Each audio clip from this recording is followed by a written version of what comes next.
Hey, welcome back to Change the Odds, the podcast for marriage and family. We're never meant to be a game of chance. Kevin Thompson, Blaine, and Adrienne Neufeld. Yes. Hello. Neufeld, Hello. not Neufeld. New. Neufeld. Okay. Yeah. Sometimes I get hesitant about that. Yeah. What? What? I don't know. It doesn't look like Neufeld. I know what it's supposed to sound like, but the U. Oh. I think the U throws me. Really? Isn't there a U? Yeah. There's a U. People do NEW, but it's NEUF. Uh-huh. ELD. For those that are Oh, they were writing to us, for those who there's are the writing. correct spelling.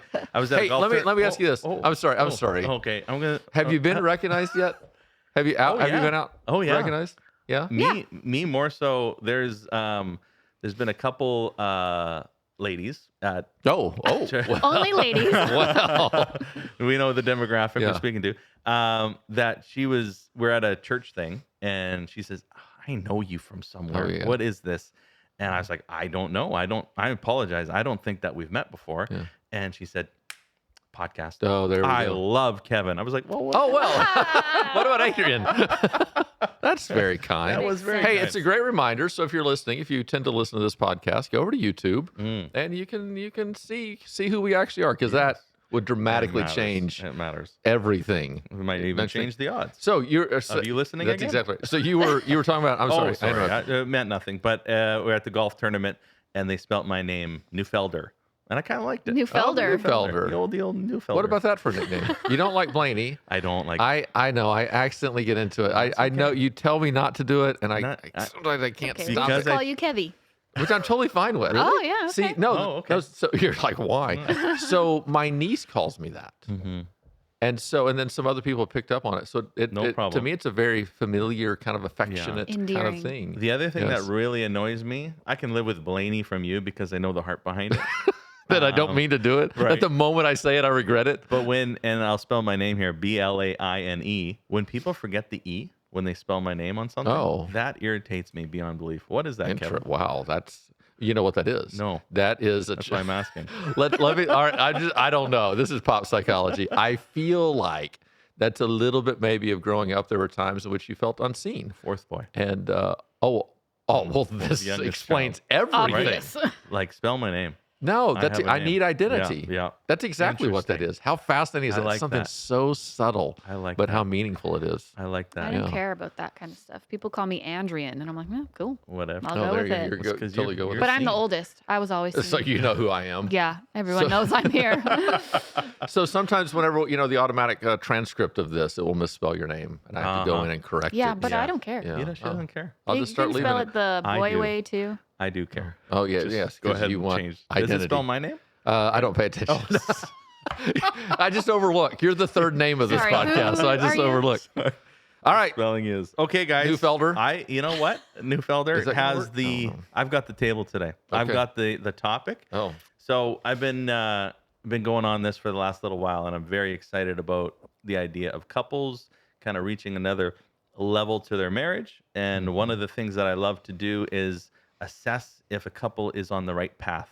So how do we know when a couple is kind of in line with maybe God's will or their ideas, or even a practicality if someone's not a believer, like what is their mission in life, right? Yeah. That type of thing. But of course, we did decide that it's under God's call. But what are your thoughts on that? yeah. I love the concept of that idea that God has a will for my life. He has a will for your life. All those kind of things. But then this idea of once we start getting into a team mission. Mm-hmm. That we are together for a reason, for a purpose. God has allowed that to take place.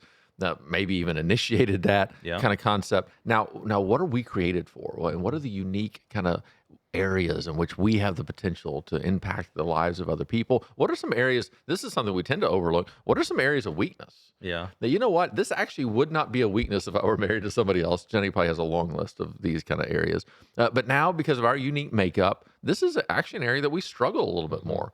Well, can we lean into the struggle? Think about the Serenity Prayer, that believing that the hardship is the pathway to peace.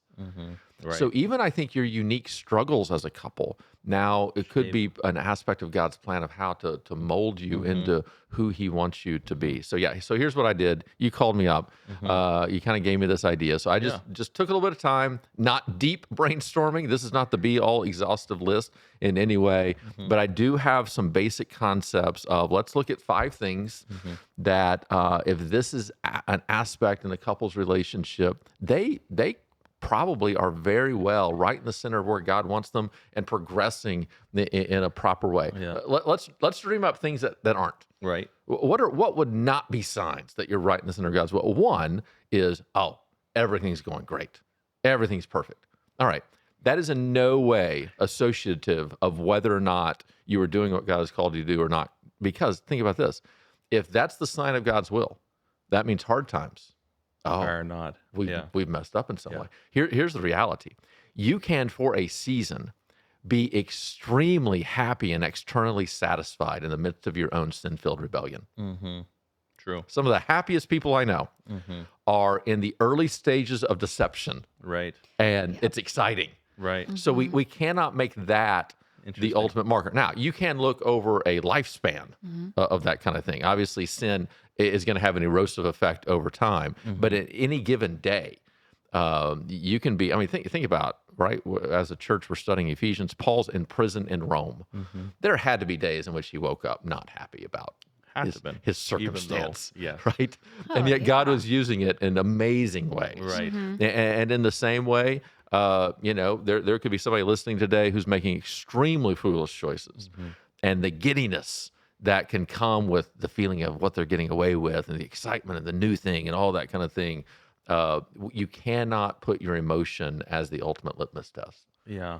Well, That's wisdom. You got thoughts on that? No. I just really agree. Yeah, you like it. Yeah. Yeah. I'm just trying to analyze our life because one of the reasons we like this topic is we feel like we've been maturing and developing and seeing things a bit clearer now, right? But we always go back to our struggles. It's like, that was a defining point. Oh, that's when we kind of had the aha moment. Oh, now that we went through that move, this move is easier, right? And so it's like excitement comes from sometimes these opportunities when you look back. Yeah. Like when you're in it, it's pretty defeating as the struggles that I'm just chatting to someone else this morning about their marriage. And it's like the thing blew up. And now how am I supposed to say, listen, this is a good thing. You're about to get to the other side. And it's just like, no, sometimes you got to sit in that too. It's so hard pastorally. Yeah. Because pastorally, sometimes you're sitting there with a couple and you're recognizing you're actually healthier now that you feel horrible than you've been in a long time when you felt great because you were living in deception. And man, what God can do in the midst of what's going on here, I can't wait. And you got to be very careful about not exuding too much of a giddiness in the midst of their suffering. pain and sorrow. Wow, totally. But there is this expectation of, oh my goodness, if you walk with God through this, He's going to do amazing things to such an extent that you'll actually look back on this day and with a fondness, even though you're extremely broken at this moment. Yeah. All right, so let's dig in. You ready? Number one, we got 5 things. Adrienne's fired up about this. I can tell. It's a rainy day. It's our first. All right, let's break the fourth wall for a moment. So where we record, right? Generally speaking, from Mother's Day to Halloween, it's sunny, not a cloud in the sky, nothing, and then rain eventually kind of moves in, right? And so today is the first real rainy day, like pouring rain. and Adrienne loves it. Well, and also my morning was a little bit crazy right before I left. My daughter fell and hit her head and was like bleeding, and I'm just a little bit like. Was Blaine was Blaine useful in that? Or? No, he wasn't there. Ainfelder. Let's be careful about how we put those words together. Here's what I love. Men. It terrifies him when somebody forgets the E on the end of his name. But not the B. I forgot the B and the L. Ainer. So was he useful? No, he wasn't home. I was pastoring the guy that his wife he's was mending marriages, saving generations. His parents are out, so that was really helpful because his mom used to be a nurse. So I feel very confident that she's in good hands. But it was just perfect. kind of a tough to probably shake it off. Not probably, like it's like I'm nothing to do with it. Probably to leave your child when they're in pain. Well, yeah, it's not fun. So she says, this better be a good episode, Kev. No, it's not always that difficult for others. So Actually, Blaine and I were talking about that this morning. Oh, we could go into a whole different. No, let's go. Let's go. Where are we going? Well, because I was like, it's hard. The kids always cry when I leave. And he's like, well, are you training them to cry in a sense? You said that. And then I was like, what? Wow. You kind of, I said, they don't cry when you leave. And you're like, well, I've trained them. No, we trained them. I was like, oh, so how sad is it not to have people cry for you when you, I got really So I think you came at me because it's like, oh, they cry for me. And I'm like, oh, well, I haven't taught them not to cry for me. Sorry. But like what we were trying to say was, what are we enabling this, our one daughter, she discovered that if I cry, I get the teacher's attention. Oh, yeah. So now it's a tool. So that made me think of this moment of like, while they're crying, they don't need you to stay. They want you to stay, right? Mm-hmm. She was like, no, they need me to stay. I'm like, hate to break it to you. They don't need you. They want you. Hate to break it to you. Does he say that? Is that the actual? Hate to break it to you. No. I don't think I heard those words exactly. I've changed a lot of the words that I'm saying now that I said earlier. No, I know they don't need me, but it's just hard as a mom when your kids are always like, absolutely. Of course. You want to provide the comfort. And like you said, they're going to be okay. It's just, I don't know. Absolutely. And then in my sadness and bitterness, I then said, wow, because the little one went to go hug mom again. And this is before all this happened. But I was like, wow, it must be nice to be hugged and loved by your family. And then I left. Wow. Yeah, and we didn't say goodbye. And here we are. And here you are. Hey, babe, I love you. Sorry, babe. How dare Ain do that to you?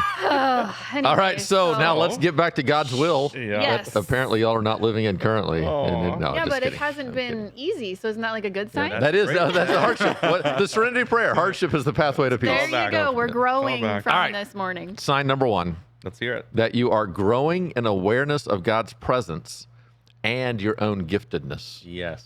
So this is a sign now that you are headed in the right direction, especially whenever it comes to God's will. And let's go back one more time to talk about this. This really is a more mature perspective on marriage itself. Mm-hmm. So, if we're living in the midst of kind of the immaturity, whenever we were young, new, all these kind of things, we think marriage is about us. Mm-hmm. And it's about our love and the lives we're going to create, and all that's wonderful and beautiful. But as you begin to have your eyes opened by God to recognize that, no, marriage and family is bigger than us. There's a bigger mission, a bigger purpose, that we can accomplish greater things. Then you start looking at what is the faith-filled connection that is actually here. Beyond just, I'm a believer, he's a believer, isn't that great? Go to church on Sunday and that's it. Yeah. It really is, man, God isn't just in our hearts for eternity. He is in the midst of us right now and actually transforming us into something that he wants to use us to accomplish for his kingdom as he makes himself known to us. It's a higher level of maturity. Mm-hmm. And now that as couples are looking at this, one of the signs that you're progressing toward that is that you're more and more aware of God's presence and his giftedness within you, which means you're starting to call that out in each other. You're speaking life to each other. It's no longer this idea of, okay, my daughter fell and hit her head this morning, just one thing. It is in the midst of that. All right, what's God's activity in this? How can I comfort her in a God-honoring kind of way? How can I also begin to train her that other people can bring comfort as well? It doesn't just have to be mom. What is God trying to show me in my heart of why is it that she always cries when I'm gone? I mean, even these questions of, is there something I'm doing here that's creating this? So just this bigger picture of everything that's at play rather than the minutia of the day and just looking at what's going on in that moment. Yeah, that's true. Would you say that, like, I wonder if we go right now, we're on like a spiritual kick, like we're trying to like understand spiritual warfare better and we're researching over here. So then kind of your lens is like, oh, what is Satan doing in this moment versus sometimes what's God utilizing? It's like this funny positive versus negative. Both and, but you know what I'm saying? Because like she could have hit her head and it could have been way worse. God could have protected her in that moment but that way too. allowing us. But this helped me see what is actually, I know I do see this, how God is using this story constantly, but at the same time, I'm like, ooh, Satan's after us. We're on the right track. But at the same time, what's God using in real time? No, I think so. And I'm going to have a differing perspective on this than maybe some of our friends and coworkers, not all, and so you can look at other perspectives. Yep. I think, especially on the whole idea of spiritual warfare, I think we give Satan far too much credit. And why do I need to fixate on Satan at all? Right. I don't. Right. Do I need to be aware that there is an enemy? Absolutely. Do I need to play defense? No doubt. My fixation is on Jesus. Yes. At no point does Scripture ever tell us, fix your eyes on Satan. Right. It's not that. It's fix your eyes on Jesus. Right. And so I'm never really asking the question. Again, my coworkers might rebuke me for this. That I'm never really asking the question, what's Satan up to right here? We know what Satan is up to. There's no mystery what Satan is up to. He's come to steal, kill, and destroy. Yeah. There's a twang within that, Satan's Southern. But at the same time, the question for me is, what is God up to? What does he want for my life? The fixation for me is much more on him than on the enemy. I think in our realization lately, too, of spiritual warfare and all the things, it's like Jesus won. So there is no stress and anxiety around what is Satan. It's almost a curiosity of awareness that is growing in us. But now we're far more bold to like the demons of stress and all these things that are going. No, we've defeated that. So it isn't. So yes, to your point, I'm seeing that side of it too. Is just like, oh, this is great. Jesus is at work. He's going to utilize this and teach us. That's cool. But Adrienne, what's the place in your life that you actually have an awareness of God now, whereas in the past you didn't? So in the past, you would have just never thought, not that you weren't a believer, clearly you were, but you would have just never thought of asking the question, oh, what's God up to here? Whereas now it kind of just naturally comes to you. Oh, it's a tough question. I'm not good on the spot, Kevin. Sorry. Blaine, can you answer that for me? Do I need to start filing the questions beforehand? Hey, I'm going to submit this question for you. Yeah. For next week. I don't know. I feel like there's so much that I am more aware of now, but I can't pinpoint anything off the top of my head. Do you feel stronger in your faith in certain circumstances than you used to be? Yeah. Like what? Well, that's another question. I don't. The answer is yes. I'm an internal processor, so I got it. I am not like. Yeah. So maybe at the top of the episode, we can pose some questions for Adrienne, and then throughout the episode. So real time. So where do you see your gifting? So what's fun about your spouse growing in their maturity and this point of we're on the right track is that someone way back in the day, one of the pastors at Village said, hey, you might have the gift of intercessory.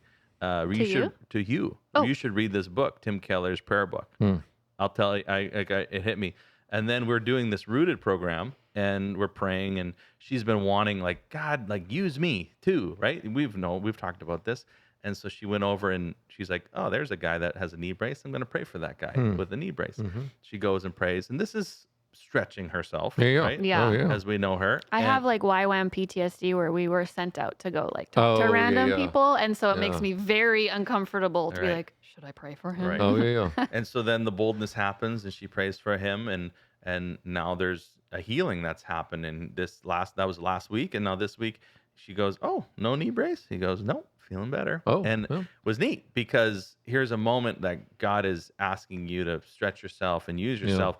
And then what, I can't remember his name, but anyway. The listener doesn't know either. No, he doesn't either, but he just randomly said it. And then you read that book. Do you remember the book? Yeah. Yeah. And anyway, that made me think of it. So I think that there's some gifts in you that you're accessing, you're using these moments of growth that's giving you faith. That's exciting. You've been asking for more moments. You're getting more moments. So you're bolder. But it's funny because what we don't do is we don't go home and we won't write these things down. Which is something we should do. Yeah. Because in the storms that will come, let's go back to the God journal of all the times he showed up. Yeah. Oh, that's right. He's there the entire time. Yeah, that's true. So no doubt. And what I love there, Blaine, is even, I mean, this is the very first point, is that you're starting to call out the giftedness in each other. Yeah, exactly. That's why I didn't want to answer, because I wanted him to. Oh, you wanted him to call that out, and I thought it was a good example in the moment. You provided the opportunity for him to speak life into you, which is great. a brilliant. Would you like to go? Okay. No. Okay. Let's carry on. She wants to call you things this morning. She doesn't want to call out things in you. That's a whole different Totally kind of concept. All right, so sign number two. So the first one is you're growing in awareness of God's presence and his giftedness within you. Number two is you're beginning to more and more leverage your love and your story to help others. So this is the idea of, like for me and Jenny, we remind ourselves of this often, that God is pouring his love through us as we love each other well, and it should ripple out to have positive impacts in the lives of other people. Obviously, first and foremost, Ella and Silas, just the stability that can come with that, all those kind of things. But then beyond that, we were in Oregon recently speaking, and to look at the number of people who, the email I've gotten this week, the number of people we talked to who were there, who are now taking their next step. Some are getting counseling. Some are recognizing my relationship isn't where I want it to be. Others, man, I just have this deep appreciation now for my spouse I didn't have before. All of that goes back to, man, Jenny loving me well, me trying to love her as well as I can, and then it ripples into the lives of other people. And so you have your love, first of all, but then you also have your story. Sure. And your story, for many people, your story, the most powerful aspect of your story is, what have you overcome? Yeah. And as you overcome that, God, this is Corinthians, God, as he comforts you in that time of trouble, empowers you to comfort others as they begin to go through it. And so let's say I'm sitting down with a couple, maybe an affair has been revealed. Right. Well, I can talk to them. I've dealt with a lot of couples in that way. I don't have that experience. So I connect them with somebody who had that experience 3 years ago, 5 years ago, 10 years ago, who can come alongside them and empathize in a way that I fully can't, while at the same time giving them a sense of hope of where we can move forward. So it's a leverage of your love, but also a leverage of your story. Yeah. So why would it be a sign of being in God's will when a marriage starts to bless other people, not just itself? Yeah, because God never blesses us just to be a blessing for ourselves. It's never about that. It goes all the way back to Genesis 12, right? That I'm going to bless you to be a blessing to others, to blessing to the nations, the nation of Israel. And so that is a pattern of God, a characteristic of God that has never stopped. And so this to me is also a maturing element and aspect to recognize that anytime we are given something, American-wise, we can feel like we earned it, we deserved it, this is for us. Never that. From a God perspective, it is always, God has blessed us. Why? To be a blessing to others. Now, what does that look like? Now, we're going to benefit from that, no doubt, no question. But even as our incomes begin to rise, that's not just about us. That's about how can we leverage this now for the well-being of our friends, of our church, of God's kingdom, all those things. And so any strength that you have, any good time that you have, a very fair question is, why has God blessed us in this way? And maybe a better question than why has God blessed us in this way is, who does God want us to bless? Because he has blessed us in this way.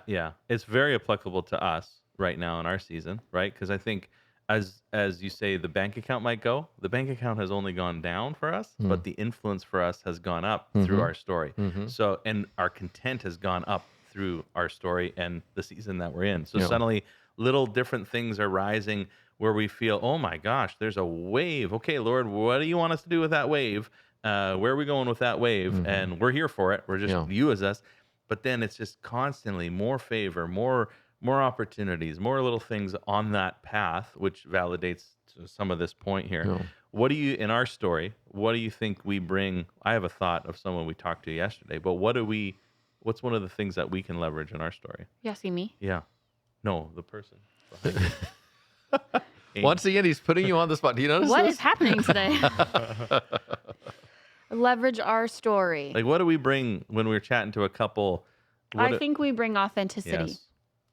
And just like, hey, this is not unusual to struggle. Every marriage struggles in some way. Yeah. We're okay. We feel confident enough to talk about it and make it like, let's work through it. Let's get it out on the table. Yeah. So literally the thought that I had, because someone we were chatting with the other day, two of us, and he had said, you guys, I'm trying to be more authentic, and he was. And so he says, because you guys are overly authentic, that makes it okay for me to be authentic. And I was like, wow.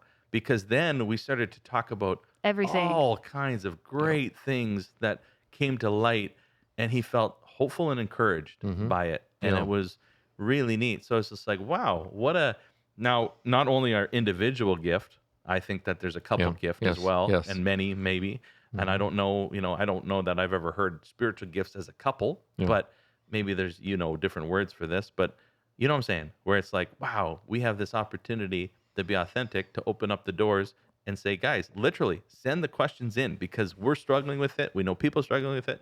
Let's solve it so that. Well, and when you bring a issue to light, that's the only way it can. Like if you keep it in the dark, you can't resolve it, and that's where Satan wants to keep you. Yeah. Oh yeah. Yeah. Yeah. No. Although absolutely. not that I'm focusing on him. That's another podcast with other coworkers of ours that would go go there. All right. So number 3, this idea of that you are growing in gratitude, not only for God, but also for each other. And so this, as your awareness, notice there's a progression here. Your awareness of God grows. Yeah. So suddenly you're recognizing he's not just up in heaven, my eternal security is good. Right. No, man, he's around. Yeah. He's active in what's going on, which then makes you more in tune with his love and the love that you have for each other. For sure. And so now you have this awareness. Now you're beginning to see his love, which then produces within you this sense of gratitude for him, first and foremost, but then also for each other. And whenever you start to grow in this gratitude for each other, it doesn't mean all the bad things go away. It doesn't mean there aren't struggles that take place. Instead, it becomes this concept of those struggles are framed in a bigger picture of happiness, blessedness, gratitude, which then empowers you to either, hey, we can go attack that and make it better and confront it and deal with it, or to put it in its proper context, in the grand scheme of things, it's not that big of a deal. We're all going to have these imperfections. And that's another episode for another time. But what are the things you need to deal with and what are the things you just need to accept? Yeah. Gratitude allows us to prioritize those properly. And so I think there's a progression here of awareness leads to love, which now leads to gratitude. Yeah. I wonder, I wrote it down as well when I was kind of thinking through some of this stuff, meeting a guy. I wondered how much pride is a blocker of gratitude. Yeah. Does that make sense? Oh, absolutely. So like I was hearing a guy talk about his story and I was just like, wow, bro, like we don't deserve any of this. And we think that we earned it. And to your point of like we either, or it's a blessing. And it's like pride is such an interesting tool that is used against us so that we put our spouse in a certain box of I go and do this and I earn this. You need to do that because the roles. I'm like, hold on.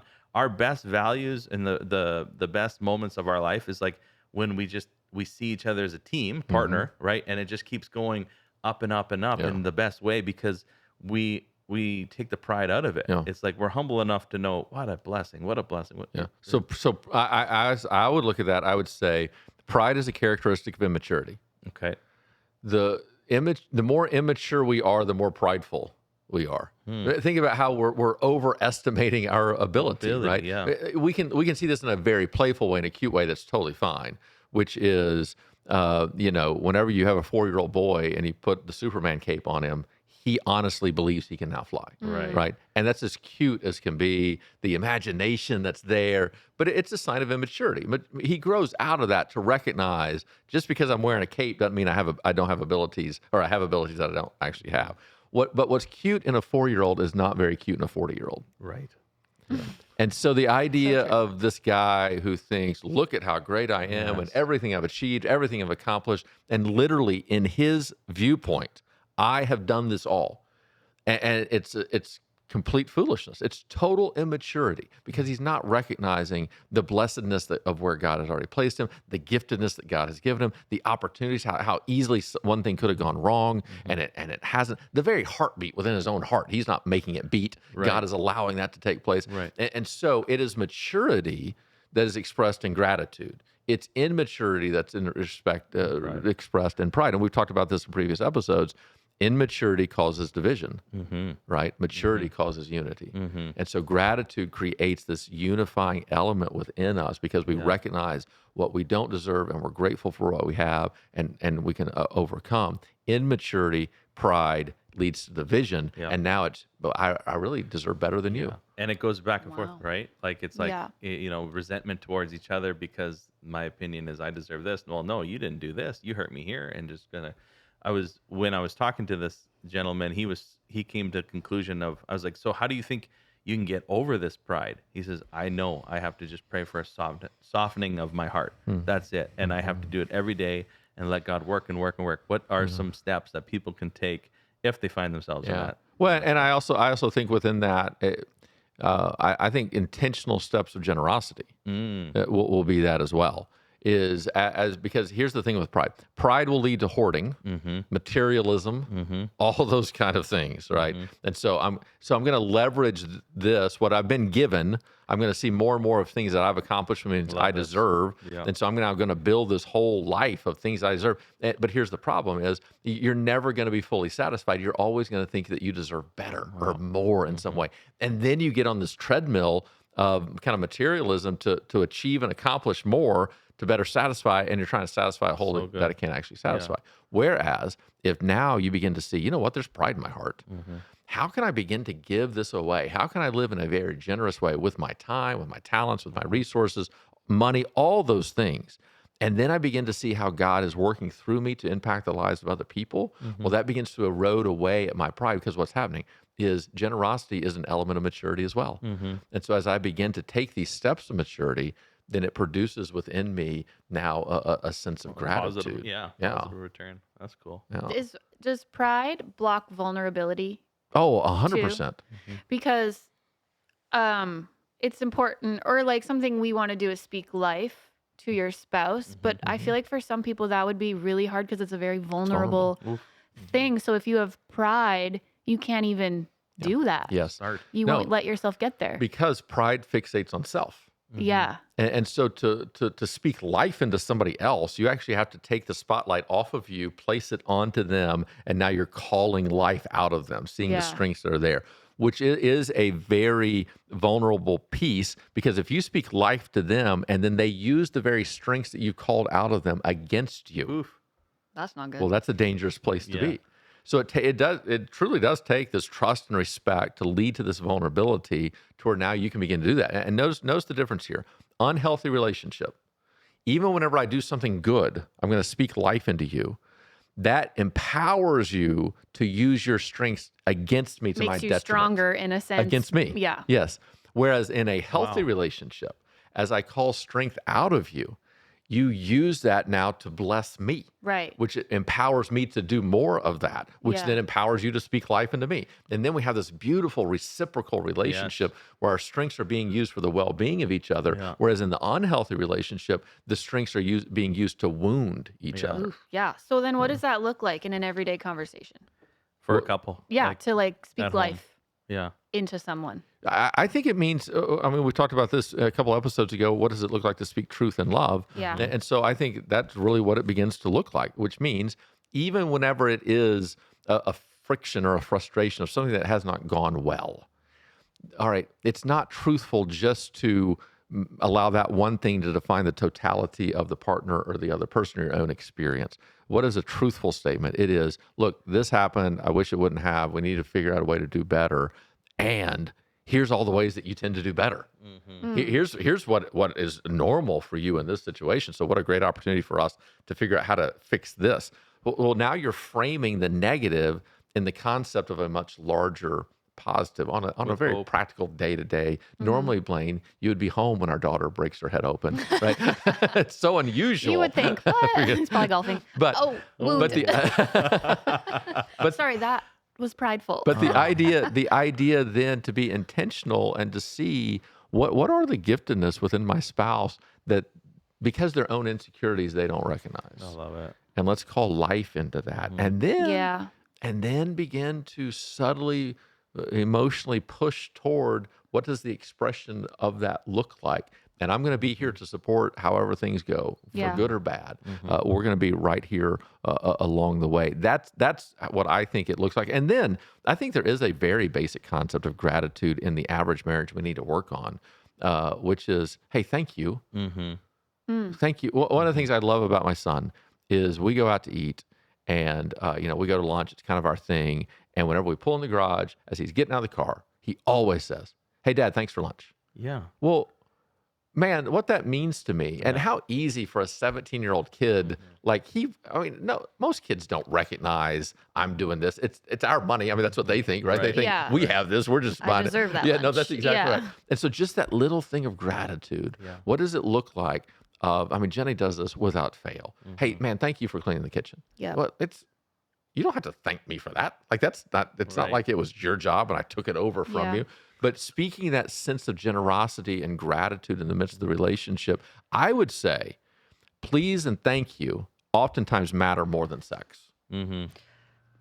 Yeah. That it has that impact of creating a connection, which, by the way, there then becomes Leads this connection. to Yes, more please intimacy. and thank you can lead to more sex. Yeah. if it's in a positive way. Yeah, I think we went through a phase of that where we tried to recognize all the little things that we did that you probably took for granted, like, oh, you clean up thank you for cleaning up the dishwasher. Like that actually takes so much off my plate in this next hour. Yeah.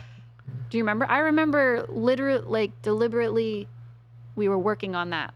Wow. Earlier on. Oh, wow. I'm just very thankful. Thank you for remembering that, honey. Yes. When was that? I don't know, but I just remember it being a phase in our relationship where we appreciated each other. we didn't want to take the little things for granted that we did. That's good. For each other. That's great. It would be a great application point for those who are listening, even right now. Take the next week and be intentional. Yeah. It's like, I see you. I see what you've done. That's exactly and when you feel seen, I mean, that's the whole thing. Exactly what it is. Yeah. Look at Adrienne right there. We were alive. listening to a podcast the other day. Gosh. Whoa, not this one? Spilled my coffee. You listen to other podcasts. No, yes. And am I doing this right? And it wasn't No? this. No. But because they're part of the Thrive Podcast Network. Yeah, go listen to our favorite gals. But if they did this, they would be doing it right. Let me tell you. No, this guy was talking about a positive talk fast or something. Or no, negative talk. Negative self-talk. So like I'm not gonna tell myself anything negative. No negative, and he's working on himself or whatever. But I was thinking, on the positive side, what if you intentionally, and you made the point, but the listener, one day a week, you and your spouse say, let's just be silly here, and not silly, but silly. Yeah. Thank you for opening the door. Everything. Thank you for putting the clothes away. Yes. Thank you for, thank you. No, that's exactly right. So we have a friend, Will Robbins. He's a professional golfer, great golf teacher, Great guy. and he talks about he'll do these games as he's training his players. And he says, all right, on the front nine, we're going to be as negative as we can possibly be. And so that means negative to yourself, but more importantly, be negative with each other. Oh, wow. So whenever you see somebody who's about to do something, you speak death into them. gosh. You tell them how they're about to fail. After they do fail, you mock them. You do all of that. Then on the back nine, we're going to play a game that he calls grandpa. If you're playing with your grandpa, you can't do any wrong. That if you stumble one off the tee, man, you hit that straight. And so then the back nine, it is nothing but positivity. And then they compare the scores.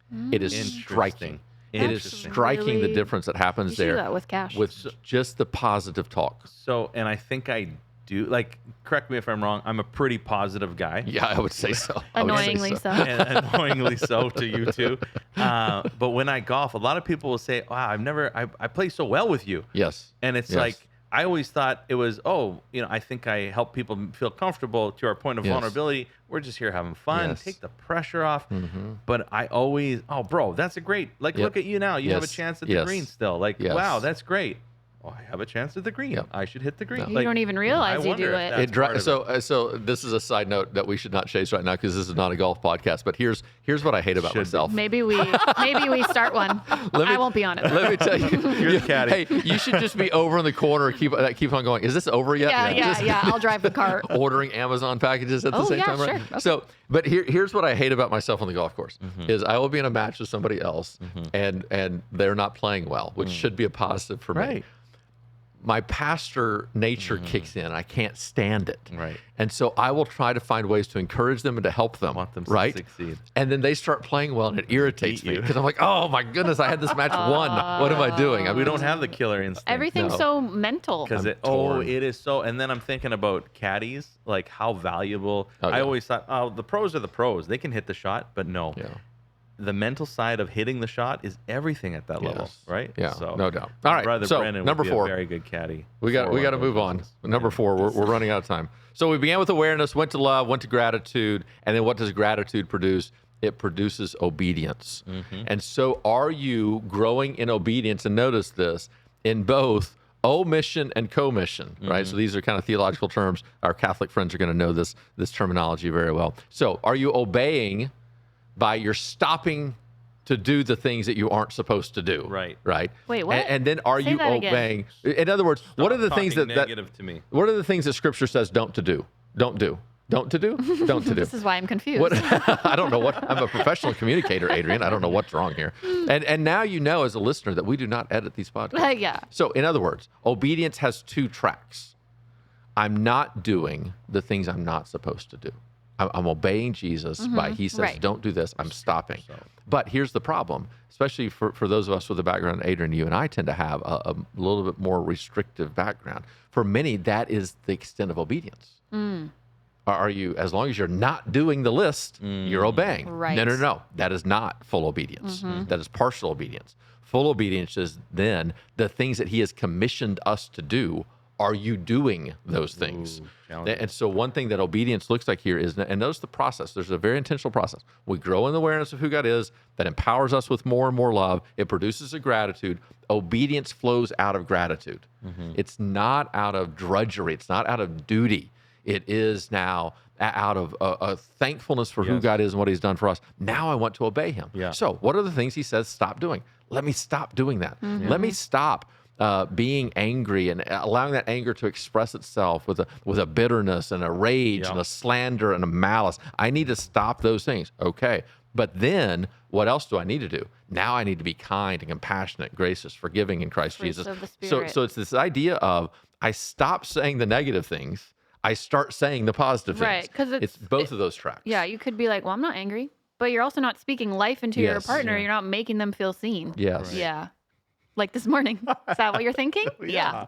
I know. Please accept my apology. I love you right so here. much. Okay. Oh, look at this. This is what we do. Of course. Yeah. Can you just go ahead and Venmo me your copay? Yeah. For this session, yeah. This is what I'm saying.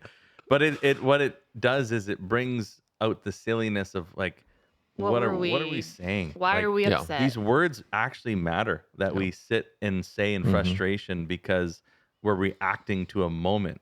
And like to hold our tongue is biblical too. Like there's times where you just, I can't belittle my husband right now or my wife. And I'm actually going to say, I love you, even when you're like so mad. Yeah. Right? I love you. Sometimes it's better to say nothing. So here's the thing of even on a weekend, right? We sing these songs. I think about the book of Psalms. There are sometimes that I read a psalm and I'm reading it because I believe it. And I sing songs because, man, this is what I believe right now. You're on stage, you lead us in worship. There are times in which you're singing those songs because you believe them. Yes. There are other times you're singing them so that you will believe them. Oh, yeah. Great point. You don't feel it, but man, this is truth. Let me proclaim truth, and now God, take my heart toward that. The same thing whenever it comes to even like speaking life and even that idea of I love you. Even I love you at times is that's truth. I don't feel it. Right. Yeah. Now I'm going to say this. Now lead my heart into that feeling. Other times it just comes so easy. Right. In what's going on. But the bigger question is, are you as a couple obeying more and more? Yeah. And not, again, not finding it like drudgery, but instead, this is life. This is lovely. Jesus has designed us. He knows what's a better way for us to live. We actually now want to lean in. And so this is a sign of maturity as well. Yeah. Immaturity sees obedience as drudgery. It's going to restrict me, but I just have to man up or woman up and do it. Maturity sees God created, he knows better than I know. This is going to lead me to a better way, even if it's hard in this exact moment. And so as we are maturing, as we're growing in the midst of God's will, our obedience is growing in places. You deal with this many times that as you're trying to convince people to use their giftedness, right, in church, as generosity. What does this look like? Man, what are the areas that you're not fully obeying right now? And how can we increase that in some way? So are you not praying at all? Start praying a little bit. Right. Once you pray a little bit, pray with a pattern of regularity. And then beyond that, how can you increase your prayer life? Same thing with giving. Are you not being generous in any way? Give something. Once you give something, make that a regular pattern. Then pick a percentage. Move your way up in that way. Are you not serving at all? Serve some way. And it's this process that begins to take place. Yeah. And I think part of the commission is we're back to number 2 with like sharing your story. I think as you develop these aha moments, I think you're required to share your story in order to honor God's story through you, you know? So I think a lot of people sit quiet because, I'm not qualified. I can't help. No, you're asking, God's nudging you to lead a group. He's nudging you to, you have had an awakening. It's now your responsibility to act upon that. like, and use your story, use your giftings. Also, I don't think anyone's really qualified. That's why we need God. Yeah, That's that's exactly right. Yeah. He uses unqualified people as far as. All right, so let's close this out. So we got a progress here, and we're going to end with this basic kind of concept. Are you growing in a trust in ways that stretch your faith? Are you trusting God now in ways that stretch your faith? Obviously, the three of us with Jenny. Jenny's always here. She is. She's Here actually in behind spirit. the camera. Always here in Thanks, spirit. Jenny. Yes, that's exactly right. Running the cameras. Good job, Jenny. The four of us know something about this because we have made extreme moves within our lives that apart from Jesus, we wouldn't have made. Correct. Right. But because of him, we've done that. And they've stretched us. They've been challenges and still are challenges in many ways, and then have brought great things. So what are the ways that now you're trusting God that is testing you a little bit? So notice this goes back to our original discussion of there's discomfort in this. So there's a correlation between discomfort and being right in the middle of God's will. If you're completely contentment, compatible, if everything is absolutely perfect, this is exactly where you want to be, I have some questions. Yeah, right. If there's a little bit of discomfort, I kind of like this. It could be that you're exactly where God wants you to be at this moment. Yeah. Well, no doubt. Anytime that there's been vulnerability of us moving into a new season, kind of going through the threshold of whatever that is and getting to the other side, you're like, wow, first off, that was tough, but gosh, are we glad we did it? Because we're fully changed into and then it almost feels like it's just a circle. Like this idea that you go back to the next one, you're growing in your awareness of God. He just stretched us. Therefore am I hitting something here? Look at what Blaine just figured out that we did here. Aha moment. I can see it very clearly. Can't you, Kevin? So notice what does happen here. Where does trust come from? Trust comes from obedience and God proving himself faithful to you. And that causes you, notice it's not as simple as, I trust him, so I obey him. A lot of times it is, I obey him. And that's growing my trust now. Yeah, and then it compounds. And then, exactly right. And then what happens whenever we get that? Trust leads to awareness. Yes. And as we have greater awareness, we're more aware of his love that then empowers us. We become more loving, which increases our gratitude, which causes us to obey more, which leads to more trust, and it brings us back around to greater awareness. I love this. It's exactly where we are. And if you do that, you are in the process. Oh, baby. Are you ready? Yeah. Of being in God's will. Yeah. Which actually, you know what that can do? Yes. It can change the odds. We'll see you next time.